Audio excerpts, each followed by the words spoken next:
What's up, guys? Today we're gonna go over the 10-point checklist that you need to have before buying your first rental properties. My name is Brian Tran. I own over $8 million in real estate, generating over $40,000 a month in passive cash flow, okay? And I wanted to share with you guys whether or not you're looking to buy in the next 3 months, 6 months, or a year. This is what I would have wished to have had before jumping out and getting my first rental property. Starting off with number one is the financial assessment. Be real here, okay? You should determine how much money you have, for a down payment. Is it 5%, 10%? Is it 100,000? Is it 200,000, right? Take that amount. Then I would go talk with a lender and make sure, what can I afford? This is how much I make every year. What am I pre-approved up to? Because there's no point in really going out shopping unless you have, that cash to actually back it up, whether it's your own or the bank's, all right? So that's the first thing I would do, because there are properties, guys, that range from 100,000 to all the way up to unlimited. But if you make more, granted, yeah, hey, let's go buy something a little bit bigger. But if you're new like me in the beginning, I bought something in the 300,000 range, and it turned out to be super profitable. And I went to the lender and they said, look, you can actually qualify for this using this program. So having a good lender in your back pocket is actually going to help you a lot as well, because they can get creative and say, look, if you go with this program, you don't need to come up with as much money. And also your monthly payment should be about this, right? So giving you guys a real life example, when I went and bought my very first property, I had to put down 20%. It was about $380,000 purchase price. And then the lender was like, yo, your monthly payment with property tax and everything, and with a little bit of a buffer, is going to be about $2,500. With that information, I was able to go out there and do better research, because now knowing how much it's going to cost me for this loan, I just got to go look at this property and see what it can bring in for rent. And so that comes up with tip number 2. Once you have, the budget and you know what it's going to cost you, now you can be more educated when you're searching for your rental property. And depending on, where you live, it may not be your best interest to buy in your backyard. For example, I'm in California, San Francisco to be exact. It's very expensive to buy properties here, right? You're talking about $1 million, $2 million on average to buy a property. And the landlord laws are just horrible. They're not in your favor. Not to mention, the rents right now would not even cover my monthly mortgage payments on this. So with that being said, you want to do a location analysis. That's tip number 2, guys. And you want to do research on what market with your budget is gonna create cash flow, or at least cover the mortgage. And the reason why that's important, guys, is you don't want to be losing money every single month. That's not the point of real estate. The real point with real estate is 3 things. Depreciation, which is going to save you on tax. Appreciation, which means that the home value is going to go up over time. And number 3 is cash flow. You notice how I actually put that in those orders? Because that's actually what I think is the most important. You want to go for depreciation, appreciation, and then cash flow. But generally speaking, guys, just a little pro tip, in most markets, they say you can only pick 2. And so, what I'm doing right now is I'm buying a little bit here in California for appreciation and depreciation, right? That's a word.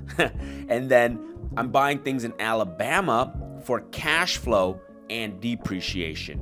So I'm kind of diversifying my portfolio, but that's because I know what I can afford. I know the budget, and therefore I'm buying with a purpose. And so, that's something to really keep in mind. Something to also consider, guys, bonus tip when it comes to your location analysis in step 2 is understanding property taxes. Now, what I've discovered is that in California, you're going to be finding about 1.2% of the purchase price, right? So if I'm buying $1 million property, $12,000 a year is what my property tax is generally going to be. But I went to a market like Ohio, and that's closer to 2%.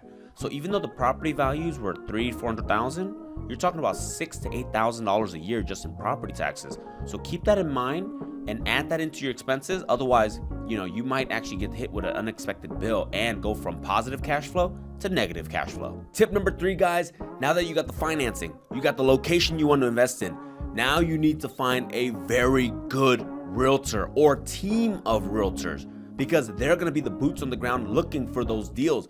You're not typically always going to be buying in your neighborhood, so you're not always going to be able to see these properties, touch them, feel them. I buy a lot of properties today through FaceTime, but I know it's scary, but I trust the agents. I trust the inspector. A good agent is going to be able to tell me what neighborhoods to avoid. Hey, this home isn't good for you. This home is not safe. The neighborhood's terrible. This is who you need to be really, really close with. So, give you a couple tips. Go on Zillow, go on Google, type in top realtor in whatever city you're looking to invest in, read the reviews, actually read some of the bad reviews, right? See what they're saying. If they don't have any bad reviews, great. Give them a call, ask them a couple questions. Hey, do you work with a lot of investors? How many investment properties did you assist these buyers buy last year? Because typically what I found is that people who help investors, they're a little bit more savvy with the negotiations. They're a little bit more savvy when it comes to hey, that repair is it looks major, but it's not really, and my guy can fix it for X. And that's gonna make your whole buying experience so much better. Number 4, now that you got all that in place and you got a killer rockstar realtor in your corner, you want to establish your buy box. This is what is your criteria for your rental property? So, is it 3 bedrooms? Does it have to have 2 baths? What year do you want it to be built? Typically, newer homes are going to be, a little bit more sturdy because the roof is newer, the systems are newer. It's going to save you a lot of money, guys. So identify that, and then that will allow your realtor to search things a little bit easier and not send you a bunch of garbage, right? He's going to know what to send you, and that way you can just review 4 or 5 properties opposed to 50. And ultimately, guys, you need to know what you want. Number 5 is doing the financial due diligence. Now, if you're buying a single family home, this doesn't really so much apply to you because you've already done the research on what your mortgage is going to cost and what the rent's going to be. But if you're buying a 4-unit building and there's 3 other tenants or 4 tenants already in place, you want to make sure that whatever the seller is saying that they're making is actually true. So you got to check the rent rolls, the expenses, the property taxes. This is when you kind of do all the homework. You just got to make sure that everything checks out. And, if they're saying they're making $10,000, you got to make sure they're making $10,000. Bonus tip. Your realtor may be good, but they might be assisting tons of clients, and at any given moment, they could slip up. It doesn't happen often, but do not just rely on your realtor or especially not the other side's realtor to just kind of validate things. You want to, cross-check it, double-check it, and make sure that it's right before you sign off on the dotted lines.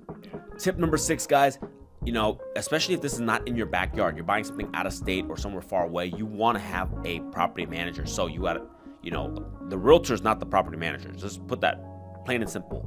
You want a good property manager because unless you want to manage this yourself and have another job, this person is going to be the one who's going to be picking up the phone calls when the tenants call. They're going to be setting up the guys to fix stuff when things break. So again, the same way you found the realtors is how you're going to find the property manager. Make sure you do your research. You call all the ones with top reviews, and even though you have one good property manager, always have a backup, because if anything happens with the first guy, boom, you got a second person. All right, tip number 7, guys, is having multiple exit strategies for your property. When I buy a property, I want to know, okay, the first goal is obviously make this profitable as a rental property. The second thing is, okay, if this doesn't work, I can put a little bit of money in, make it pretty, and sell it for a profit, aka flipping it, right? The third thing is, look, long-term rental doesn't work. I can't flip it. Can I Airbnb it? Can I mid-term rental this thing? So again, you got to have multiple exit strategies going into the thing in case plan A fails, plan B fails, plan C works, right? Going into that is actually going to make you kind of a lot less scary, but also kind of just prepare you for the worst case scenario. The final tip that I have for you when it comes to buying your rental property is that after it's rented out and your property manager is kind of just running things and collecting rent and paying you, you still need to make sure you're on top of things. You want to check those paperwork that the property manager is sending you. You want to make sure that you're getting paid what you're supposed to get paid, that the expenses are in line. People always say rental properties is passive. Yes, it's passive, but you still have to watch your property. You have to analyze everything and stay on top of it. Stay on top of your property manager. Put that pressure on them so they don't ever slip up. Because otherwise, it can be good for 1, 2, 3 months, and then all of a sudden it goes bad. And you're like, what happened? You didn't have your finger on the pulse. Keep it on, keep going, keep buying. Guys, I hope you got some real value out of this little, tips and tricks and basically checklist that I put together for you guys. Rental property has brought me so much financial freedom. It allows me to kind of do what I want when I want and build other businesses because I have that strong foundation. So it all starts with one. Take what you've learned today, go out there and buy some real estate. And with that being said, guys, peace out.